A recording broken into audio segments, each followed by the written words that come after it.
Welcome back to the deep dive. We're jumping straight into, one of the biggest challenges we face globally, climate change. Now, you probably know that multinational enterprises, MNEs, they're they're pretty big contributors to industrial emissions, right? Like up to 60% globally. But what if these same companies, the ones contributing so much to the problem, are also kind of uniquely positioned to be a major part of the solution? And, what actually motivates them to innovate for the climate? Is it just rules or something else? Today, we're doing a deep dive into this really interesting new study that asks exactly that. What makes these huge companies develop climate innovation? We'll unpack how things like direct exposure to climate risks, but also government regulations and even just what society demands, how all that shapes their big strategic choices. Get ready for maybe a few aha moments as we explore this complex mix. It's not just about what drives them, but why it really matters for, well, all of us. Yeah, and it's crucial to frame this right. Climate change isn't just some future environmental thing. It's a serious, immediate business challenge. The potential impacts, they're huge. We're talking devastating, maybe irreversible damage that hits the very resources businesses need to function. That's a really important point. It highlights this strange position MNEs are in. They emit a lot, yes, but they also have the money, the tech, the global reach. They could be part of the fix. But when we say climate innovation here, what exactly are we talking about? Is it just any green initiative? A good question. So this study defines it quite specifically. It's about developing technologies and applications to, one, control or cut greenhouse gas emissions, but also, and this is key, to adapt to the climate impacts that are already happening or unavoidable. So it's a bit more focused than just general being green. Okay, and we're seeing examples of this already, aren't we? It's pretty broad. You've got maybe surprisingly big oil companies like Shell investing in things like carbon capture. Exactly. Or you see tech giants, IBM, GE, Siemens, developing smart grid tech. That's about efficiency, but also resilience to climate shocks. Right. And even like Amazon looking at sustainable packaging, optimizing drone routes, or even forestry companies using genetic engineering to create trees that can handle the changing climate better. Weyerhaeuser is one example there. Precisely. But here's the puzzle, right? Despite all these examples and their obvious importance, it's actually not that clear why MNEs really dive into this. We know about regulations, we know about stakeholder pressure, that's been studied. But what about the direct impact of the environment itself getting worse? Does that actually push them? This study really digs into that question. Does a deteriorating environment directly drive MNEs to innovate climate solutions? And to tackle this, they introduced this new concept called global ecological dependence. Global ecological dependence. Okay, that sounds significant. What does that mean in practice for a big company? Well, it basically refers to how much an MNE relies on the global environment for essential natural resources. Think about water, land, sunlight, clean air, plants, minerals, all the stuff that's fundamental, Right. indispensable for their operations. When the supply or quality of those things becomes uncertain because of climate change, that's a direct hit to their core business. Ah, I see. So the idea, the main hypothesis, is that when companies face more climate risk directly, that's what actually sparks the innovation. How does that connection work? Exactly. The argument is when MNEs experience more global climate risks, like their operations are getting hit more often by climate-related disasters, they feel more uncertain about getting those vital natural resources in the future. And to kind of manage to reduce that uncertainty, they invest in climate innovation. The study measured this risk exposure pretty cleverly. They looked at the frequency of severe climate disasters, droughts, extreme heat or cold, floods, landslides, big storms. The really disruptive stuff. Yeah, the heavy hitters. And they looked at how often these happened in the specific countries where an MNE actually operates, weighted by how much of their business is there. So it's tailored to each company's global footprint. Precisely. It maps their real-world vulnerability to climate chaos. And the findings, did the data back this up? It did, quite strongly, actually. They found climate risk exposure is positively and significantly linked to M&E climate innovation. Positively and significantly. Can you give us a sense of the scale? Sure. So statistically, a one standard deviation increase in this climate risk measure was linked to a 9.7% increase in an M&E's climate patents each year. Over 5 years, for an average M&E in the study, that translates to about 2.8, almost 3 additional climate patents. Wow, okay. 9.7% per year. That's not trivial at all. That suggests a real strategic response, not just tinkering around the edges. Absolutely. And it suggests the motivation goes beyond just ticking compliance boxes. There seem to be both ecological and economic reasons driving this when risk is high. Ecologically, the innovation can help reduce future uncertainty in the ecosystems they rely on, maybe restoring natural functions, making things more resilient to shocks. It's like long-term self-interest, almost. Protecting their own supply chain in a way. In a fundamental way, yes. And then economically, well, there's a growing market out there for climate solutions. So companies that innovate, that offer climate-friendly products or services, they can tap into new markets, maybe get a competitive advantage. It's about spotting opportunity in the crisis. That's really interesting. It sort of reframes climate risk, doesn't it? We usually just think about the damage, the disruption, but this suggests it can also be a potent force for, well, positive change, for innovation. Yeah, the study calls it a potential saving grace. While risk definitely causes harm, it might also create this fundamental need for innovation, pushing companies to be more proactive.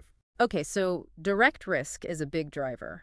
But the researchers didn't stop there, did they? They looked at other factors too. That's right. They added another layer, the institutional environment. Basically, how do the rules of the game, both the formal laws and the informal social pressures, affect this link between risk and innovation? The institutional twist, as they called it. So what happens when you bring regulations into the picture? So first they looked at formal institutions specifically, what they called regulatory demand. This means how strict the climate change policies and regulations are in the countries where the MNE operates, both home and host countries. These are rules with legal teeth, clear consequences if you don't comply. Okay, so you'd probably expect that stricter rules would boost innovation, right? Combine the risk and the regulation. That's what seems intuitive, but the findings were actually quite surprising, counterintuitive even. They found that when MNEs face higher regulatory demand, that positive link between climate risk exposure and climate innovation actually gets weaker. Weaker.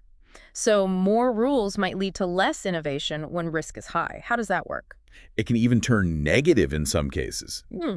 The data showed that for a company facing regulatory demand, one standard deviation above the average, a standard deviation increase in risk was linked to a 2.4% decrease in climate innovation patents. A decrease.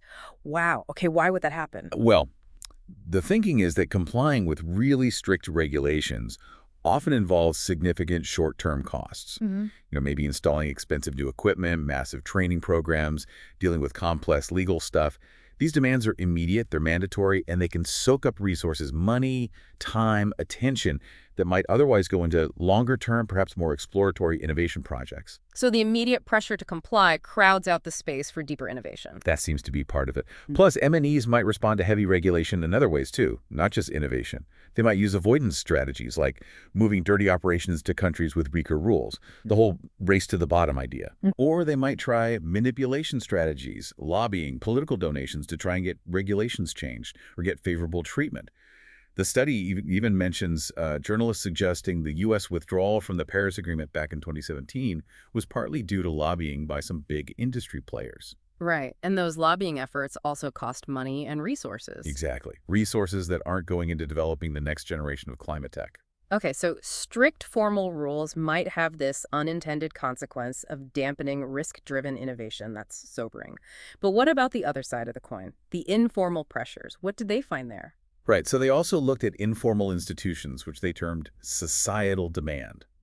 This isn't about laws. It's about how vulnerable the society is to climate disasters in the places where the MNE operates. It reflects sort of the unwritten social contract, the felt need within the community for climate solutions, driven by seeing the impacts firsthand. So less about top-down rules and more about bottom-up pressure from society feeling the heat, literally. Exactly. It's about the lived experience of climate vulnerability creating a demand. And what effect did that have on the risk-innovation link?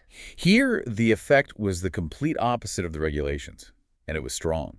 When MNEs faced higher societal demand, the positive effect of climate risk exposure on their climate innovation was significantly boosted or amplified. Amplified. How much are we talking? The numbers are pretty dramatic. For an MNE facing societal demand, one standard deviation above the average.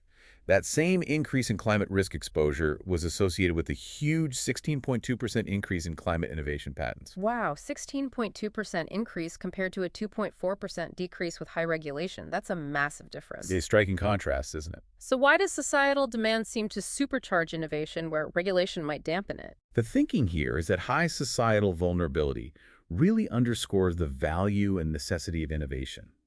It makes the potential long-term benefits, both ecological and economic, much more obvious. You see a clear present demand for climate-resilient products, for solutions. The market opportunity becomes much clearer.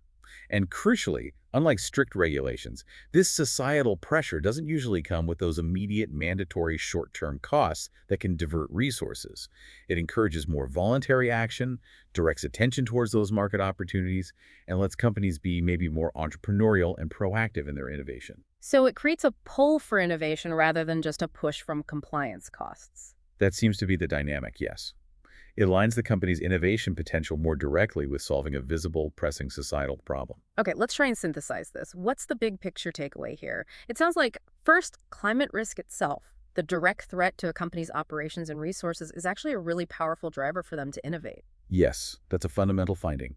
Risk breeds necessity. But then here's the twist. The context matters hugely.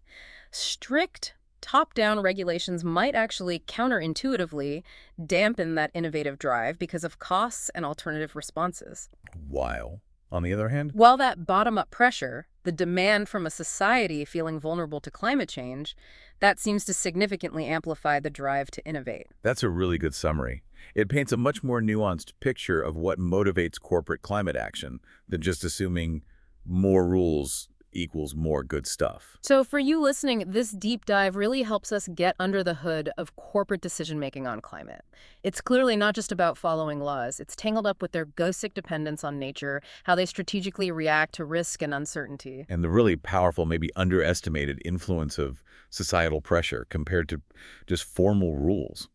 It shows how businesses might be pushed towards innovation, not just by government mandates, but by the very real threat of climate disasters hitting home, and by the collective will, you could say, of vulnerable communities demanding solutions. Which leaves us with a pretty provocative final thought for you to consider. If this research holds true and suggests that these informal, society-driven demands are actually more effective at sparking M&E climate innovation than strict regulations, well, what does that mean for how we tackle climate change globally? Should policymakers maybe shift focus a bit, perhaps put more energy into building public awareness, creating market incentives that pull innovation forward, really highlighting societal vulnerability, rather than relying quite so heavily on top-down, potentially resource-draining regulations? Could that be a faster way to get the bold climate solutions we need? Something to think about until our next deep dive.